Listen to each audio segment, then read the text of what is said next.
So hello mga Karisen, pakainin na natin yung ating mga 4 babies dahil gutom na ulit sila.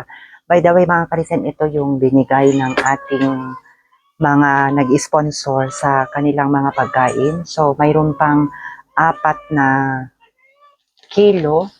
Ayan mga Karisen, ito 4 na kilo yung Infinity Salmon Cat Food. So kukuha tayo dito ng kanilang kakainin. So dito ko nilalagay yung kanilang cat food mga Karisen para hindi siya langgamin at nilalagyan ko talaga ng tubig.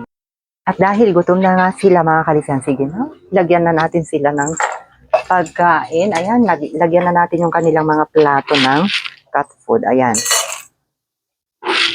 Oh, ito Kiara. Ayan, dito ka Samba. Ayan. So ngayon, ang pagkain nila ay puro cat food naman. So itong mga tarukoy natin mga Karisen ay pinag-isa-isa ko rin yung kanilang mga plato. So ayan mga Karisen, yung ating mga tarukoy. So dito natin lagyan ng kanilang pagkain. Ayan.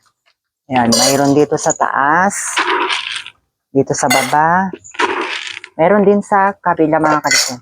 Pinag-iwa-hiwalay ko sila kasi para hindi sila mag-aaway-away.